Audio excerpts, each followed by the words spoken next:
Assalamualaikum warahmatullahi wabarakatuh. Innal hamdalillahi nahmaduhu ta'ala wa nasta'inu bihi wa nastaghfiruh. Asyhadu an la ilaha illallah, asyhadu anna Muhammadan abduhu wa rasuluh. Allahumma shalli ala hadzal nabiyil karim wa ala alihi wa sahbihi ajma'in. Kita masih di program kisah dan analisa orang-orang mulia di sekitar Rasulullah sallallahu alaihi wasallam. Al-Husain bin Ali bin Abi Thalib radhiyallahu anhuma. Inilah tokoh yang akan kita bahas hari ini. Seorang tokoh yang harus dijelaskan. Karena pada masanya pernah terjadi tragedi yang luar biasa. Tragedi yang menorehkan tinta hitam dalam sejarah Islam.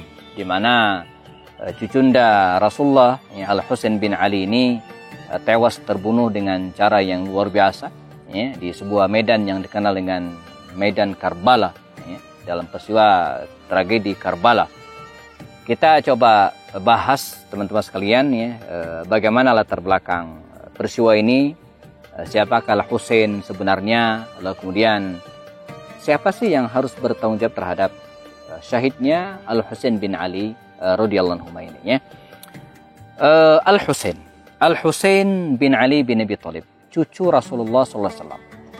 Kalau kita lihat catatan riwayat, kelahirannya dengan abangnya Al-Hasan ini terpaut tidak jauh.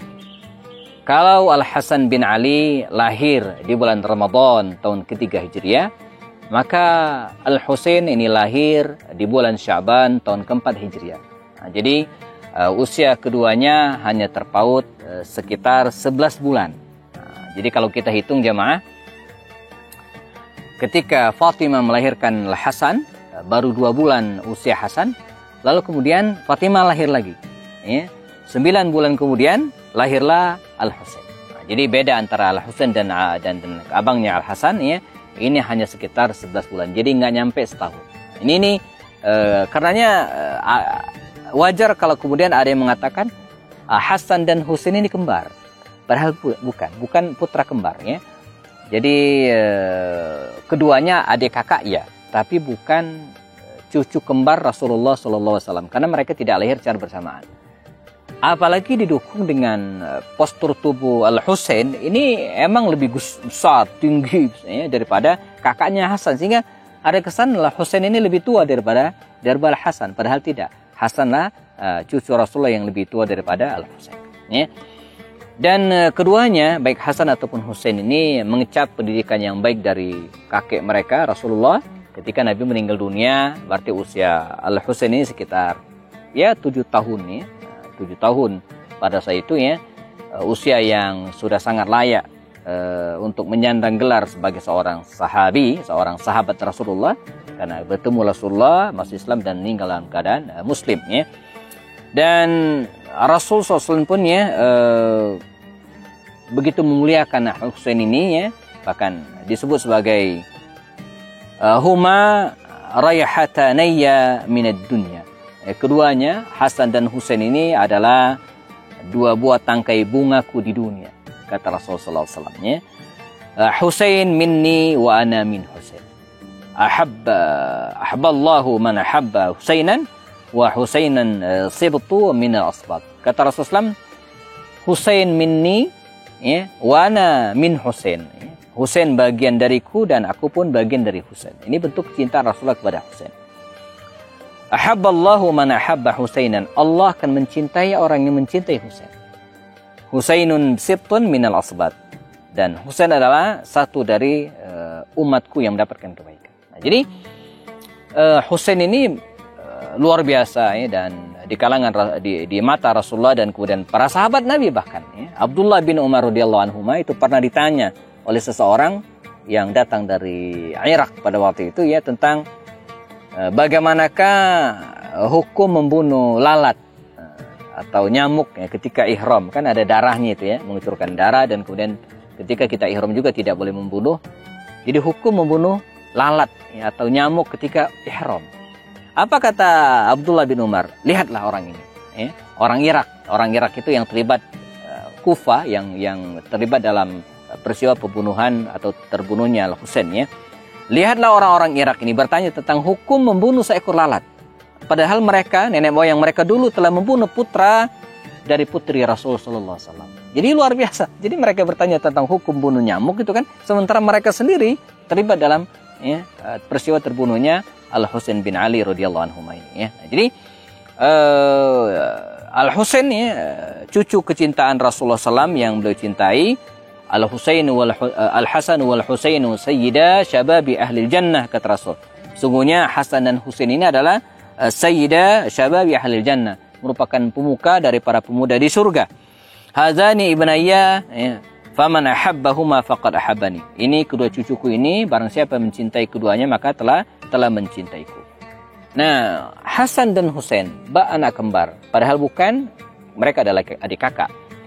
Dan ada selain postur tubuh antara Hasan dan Husain ini ada perbedaan. Para ulama menjelaskan tentang sifat Husain ini, antara lain disebutkan oleh Imam Al-Zahabi dari riwayat Sa'id bin Amir mengatakan, sungguhnya Hasan pernah berkata kepada Husain. Hasan pernah berkata kepada Husain, betapa aku ingin memiliki sebagian kekerasan hatimu. Jadi Husain ini dikenal lebih keras, lebih galak, lebih ya seperti ayahnya Ali gitu ya. Dan sebaliknya, kata Husain apa? Dan betapa ingin aku memiliki sebagian kelembutan lidah. Nah, jadi Husain dikenal sebagai orang yang keras gitu ya, dan Hasan dikenal sebagai orang yang lembut. Dua padanan cucu, dan ini juga inspirasi bagi kita yang memiliki anak jemaah, walaupun mereka lahir dari rahim yang sama, berasal dari ibu yang sama, tapi bisa jadi mereka memiliki karakter yang berbeda. Nah, disinilah seni kita dalam mendidik anak. Ya, kita harus mengetahui karakter masing-masing putra-putri kita agar kita bisa bersikap bagaimana menyikapi keluhannya ya. Bagaimana dengan peristiwa Karbala yang terjadi pada masanya dan kemudian menyebabkan terbunuhnya Al-Husain ini ya. Ini butuh penjelasan yang detail ya, dan insyaallah kisah terbunuhnya Al-Husain atau syahidnya Al-Husain ini kita akan bahas setelah yang berikut ini. Insyaallah tetap bersama kami. Konsumsi British Propolis, sehat insyaallah. Yuk bergabung di komunitas pengusaha Perindu Rasulullah. Silakan klik link di deskripsi.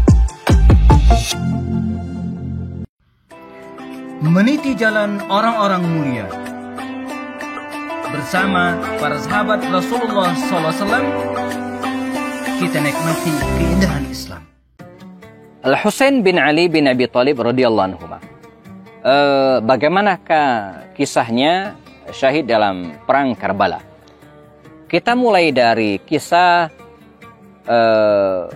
berpindahnya kekuasaan dari Al-Hasan. Kita pernah bahas pada video-video sebelumnya, di mana Hasan bin Ali pernah memberikan kekuasaannya, kekhalifahan kepada Muawiyah bin Abi Sufyan dengan sangat legowo, dan peristiwa ini jamaah nyaris disepakati oleh semua kaum muslimin. Nyaris tidak ada yang menolak.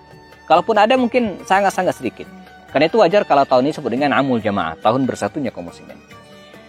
Namun mereka kemudian berselisih pendapat lagi ya, dan kemudian ini menjadi awal ledakan konflik di antara kaum muslimin ya, ketika Muawiyah bin Abu Sufyan jelang meninggal dunia gitu kan, memberikan wasiat agar yang menjadi khalifah setelahnya Yazid bin Muawiyah. Nah, ini masalah ya. Jadi harapan mereka tentu saja Muawiyah bin Abi Sufyan menyerahkan kekuasaan kepada rakyat, kepada masyarakat untuk menentukan siapa pemimpin setelahnya, bukan mewariskan kepada putranya gitu ya. Di sisi lain, kalau kita kaji pemikiran Muawiyah bin Abi Sufyan, beliau punya pemikiran yang berbeda. Andai kekuasaan ini dibelurkan, diserahkan kepada rakyat, dia khawatir justru akan memunculkan kontroversi, lalu kemudian akan menjadi masalah tersendiri. Karena itu ijtihad Muawiyah bin Abi Sufyan mewariskan kekuasaan kepimpinannya kepada Yazid bin Muawiyah. Nah, ini yang tidak bisa diterima oleh sebagian kaum muslimin, wabil khusus anak-anak muda pada waktu itu. Misalnya Al-Husain sendiri jelas tidak bisa menerima. Lalu kemudian ada Abdullah bin Zubair bin Awam, itu jelas dia tidak bisa menerima, dan ada kisah tersendiri tentang Abdullah bin Zubair ini ya. Kemudian ada juga Abdullah bin Umar. Abdullah bin Umar termasuk orang yang tidak setuju dengan keputusan tersebut. Dan Abdurrahman bin Abu Bakar juga tidak setuju. Muhammad bin Abu Bakar juga tidak setuju dengan peristiwa ini ya. Nah, belakangan kisah tentang Abdullah bin Zubair ini butuh sesi tersendiri. Bagaimana kisahnya ya? Demikian juga dengan kalau Muhammad bin Abu Bakar, nanti ada kisahnya, kita akan kisahkan khusus bagaimana sikapnya, tapi kita fokus pada dua orang, Abdullah bin Umar. Abdullah bin Umar ini awalnya memang termasuk orang yang sangat keras dalam menentang keputusan Muawiyah yang mewariskan kekuasaannya kepada Yazid bin Muawiyah. Tapi sahabat Nabi yang bijak ini, putra Umar bin Khattab ini kemudian mengambil keputusan. Apa katanya? In ajma'an nasu ala mubayatihi bayatuhu. Kalau orang-orang sepakat untuk membaiat Yazid, saya akan bayat. Dan clear. Nah, tinggallah Al-Husain.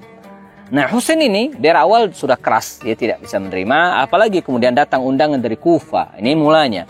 Orang-orang Kufa yang meminta kepada Al-Husain untuk datang ke Kufa, ya, ke daerah Irak hari ini, dan mereka berjanji akan membaiat Al-Husain, menyatakan dukungan dan mengangkat beliau sebagai khalifah.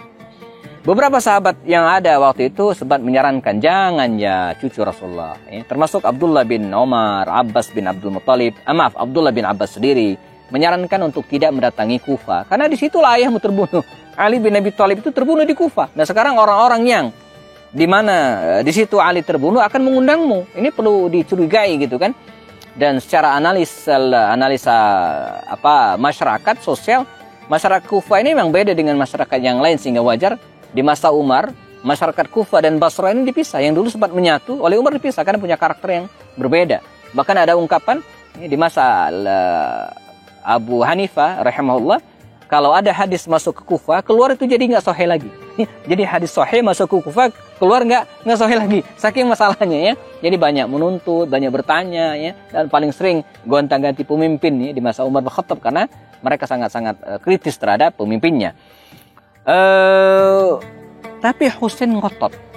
Dia bersikeras akan berangkat ke Kufa, dan awalnya dia mengutus saudaranya, ya, saudara sepupunya Muslim bin Uqil untuk ke Kufa. Maka berangkatlah Muslim bin Uqil ini ya, dan dikisahkan dia berhasil membaiat sekitar 30.000 penduduk Kufa, dan ini alasan Husain ya, kemudian berangkat ke Kufa. Maka walaupun sudah ada nasihat dari Abdullah bin Abbas, Abdullah bin Umar dan yang lainnya agar tidak berangkat, tapi Al-Husain tetap dengan keputusannya. Maka berangkatlah Al-Husain bin Ali ini menuju ke Kufa, dan nasihat Abdullah bin Abbas pada waktu itu, dia mengatakan, ya ibna ammi, inni atasabbaru wala asbir, inni akhafu alaika, inni atakhawwafu alaika fi hadzal wajhil halaq. Jadi kira-kira maknanya, sungguhnya saya berusaha untuk sabar, tapi tidak bisa sabar, dan saya khawatir terhadapmu ya, akan mendapatkan kecelakaan ya. Abdullah bin Zubair juga menasihatkan hal yang sama, tapi lagi-lagi ya, Al-Husain ini bersikeras dan berangkatlah dia. Mendengar 30.000 penduduk Kufa membaiat Muslim bin Uqil, berita ini sampai ke Damaskus. Yazid bin Muawiyah bin Abu Sufyan sebagai pemimpin di Damaskus pada waktu itu ya, segera memerintahkan kepada gubernur Basrah, Kufa, Basrah, untuk ya, mengambil alih Kufa ya, dan menjadikannya dalam satu kepemimpinan ya, yaitu Ubaidillah bin Ziyad. Maka Ubaidillah bin Ziyad segera mengambil alih baiat penduduk Kufa dan memecat Nu'man bin Bashir sebagai gubernur Kufa pada waktu itu. Sementara Muslim bin Uqil sendiri ya, itu dihukum. Ya, dihukum, dan beliau kemudian mengangkat Al-Hur bin Yazid gitu kan ya, untuk mencegat rombongan Al-Husain yang akan berangkat ke Kufa. Nah, ini ceritanya ya. Maka mendengar membelotnya penduduk Kufa, pasukan Al-Husain ini yang sedang berada di perjalanan dari Madinah menuju ke Kufa ini sempat bimbang, diteruskan atau tidak. Kata Al-Husain, terserah kalian, kepada pasukan yang mengiringinya. Yang pengen berangkat bersama saya, yang pengen kembali silakan. Maka pecahlah pasukan Al-Husain ini, sehingga hanya tersisa beberapa orang saja. Ada yang mengatakan 100, ada yang mengatakan kurang dari itu gitu kan. Maka dengan sisa-sisa pasukan yang sangat sedikit ini, Husain bin Ali ini meneruskan perjalanan. Nah, sementara panglima yang diangkat oleh Ubaidillah bin Ziyad ya, panglima Al-Hur bin Yazid ini ya, bertemu ya, di sebuah tempat yang belakangan kita kenal dengan Karbala. Ya, sampai hari ini ada ya. Dan dia melihat bahwa pasukan kecil di depannya ini dengan penuh keheranan. Sebab dia mendapatkan kabar Al-Husain ini bawa pasukan yang besar, kok yang di depannya sedikit. Dia kira ini jebakan. Maka Panglima Al-Hur mengira pasukan kecil di depannya ini sebagai jebakan, dan ya, dia meminta bantuan. Dan bantuan datang dipimpin oleh Panglima Umar bin Sa'ad bin Waqqas, anaknya Sa'ad bin Abi Waqqas radhiyallahu anhu. Ya. Nah, Panglima Ibnu Sa'ad ini ya, memberikan 3 pilihan. Kata dia, pertama, pasukan Husain kembali ke Makkah atau Madinah, tanah Hijaz. Yang kedua, berangkat ke Damaskus menemui Yazid dengan jaminan keamanan. Ya. Kalau mentok berarti jalan terakhir adalah bertempur. Nah, 3 pilihan itu disampaikan ke Gubernur Ubaidillah bin Ziyad. Ya, namun kemudian Ubaidillah bin Ziyad diprovokasi oleh orang-orangnya, termasuk diantaranya oleh seorang tokoh yang belakangan sangat berperan, namanya Syammar Zil-Jaushan, ya. Dan dia mengangkat Syammar bin Zil-Jaushan ini ya, untuk berangkat ke Kufa, dan terjadilah perang yang sangat tidak seimbang. Dan qadarullah pada peristiwa inilah kemudian Al-Husain bin Ali bin Abi Thalib radhiyallahu anhu ini meninggal dunia dengan kondisi yang sangat tragis. Ya. Beliau wafat di tahun atau di tanggal 10 bulan Muharram yang dikenal dengan Yaum Ashura di tahun 61 Hijriah. Ada yang mengabarkan ya, kepalanya dipenggal oleh Syammar bin Zil-Jaushan tadi, sementara beberapa tokoh yang lainnya ya tidak bisa menghalangi, dan itulah yang kemudian terjadi. Husain kemudian dimakamkan di lokasi. Ada juga yang mengatakan dibawa ke Kufa, ada juga mengatakan dibawa ke Damaskus. Tapi sebagian orang meyakini dia dimakamkan di lokasi peperangan atau di daerah Kufa itu sendiri. Nah, sementara bagaimana sikap Yazid bin Muawiyah, ya, jelas kalau kita bicara tentang hierarki pertanggungjawaban, dia yang bertanggung jawab. Ya, dia pimpinan utama pada waktu itu. Tapi secara tidak langsung, ya, artinya dia sendiri menyesalkan. Dia marah besar ya, kepada orang yang mengeksekusi Al-Husain ini. Kata dia, saya tidak pernah menyuruh kalian membunuh. Ya. Sebab kalau kita lihat hierarkinya, ya, Yazid sebagai khalifah kaum muslimin, maksudnya di Damaskus, ya, Suriah, dia mengangkat Gubernur Ubaidillah bin Ziyad. Nah, Ubaidillah bin Ziyad ini ya, mengangkat Al-Hur bin Yazid. Ya. Al-Hur bin Yazid ini menugaskan kepada Umair atau Amr bin Sa'ad bin Abi Waqqas. Dan Umair bingung ya, dengan segala kegundahannya, dibingungannya ya, maka Syammar bin Zil-Jaushan lah yang kemudian mengeksekusi Husain. Jadi hierarki perintah itu jauh. Jadi enggak langsung. Jadi kalau kita menyalahkan Yazid secara frontal, ya, menyebut dia bertanggung jawab langsung terhadap peristiwa ini, ya tidak juga. Tapi kalau dilihat dari pertanggungjawaban seorang pemimpin, ya dia yang bertanggung jawab. Di luar itu semua, innakumullah, kita menyayangkan peristiwa ini terjadi, namun pada saat yang sama juga kita tidak boleh memaki-maki orang-orang yang ada di sekitar tempat tersebut yang karena fitnah tidak bisa dikendalikan. Kita berharap ya, Allah SWT mengampuni orang-orang yang terlibat, dan khususnya kita berharap semoga dikumpulkan bersama dengan Al-Husain bin Ali di surganya nanti insyaallah. Jazakumullah khairan. Kita ketemu lagi pada sesi yang berikutnya. Assalamualaikum warahmatullahi taala wabarakatuh.